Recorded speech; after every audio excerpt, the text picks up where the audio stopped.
पहिले जस्तो छैन। आज परिस्थिति फेरिएको छ। अहिले सिन्धुलीको गाउँ बस्तीहरूमा रापरपाको खोजी भइरहेको छ।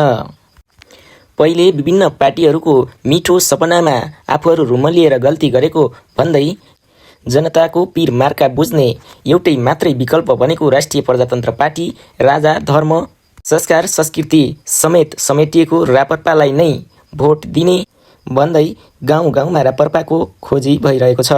कमलामाई नगरपालिका 4 नम्बर वडाको केराबारी भन्ने ठाउँको आजको भेटघाट कार्यक्रममा जनताको उत्साहजनक सहभागिता रह्यो। यस सहभागिता सँगसँगै राष्ट्रिय प्रजातन्त्र पार्टीको झण्डामा गोलबद्ध भएर नाचगान गर्दै रमाइलो दृश्य यहाँहरूको बीचमा राखेका छौँ। हेरौँ यहाँहरूलाई कस्तो लाग्छ, आफ्नो प्रतिक्रिया दिन नबिर्सनुहोला।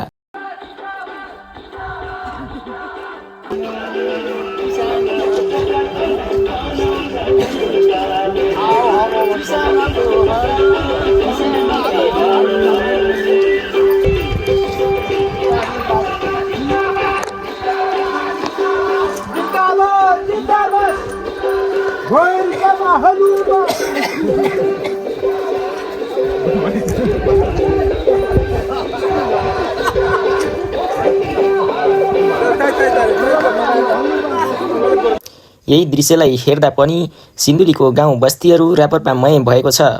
यो अवस्थालाई हेर्ने हो भने राष्ट्रिय प्रजातन्त्र पार्टी रापरपाको चुनाव चिन्ह हलोमा अत्याधिक मत आउने र राष्ट्रिय प्रजातन्त्र पार्टीको सिन्धुलीमा विजय हुने पक्का जस्तै भएको छ।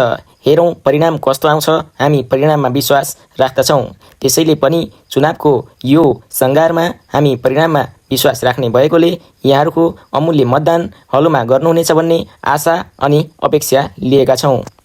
देशको विकास गर्ने हुटुटी र दृढ सङ्कल्प लिएर चुनाव चिन्ह हलो मार्फत अगाडि बढ्नुभएको डाक्टर मुकुन्द गजुरेललाई सिन्धुली जिल्लाको समग्र जिल्लावासीले चिन्न सके सिन्धुली जिल्लाको समग्र विकास हुने थियो।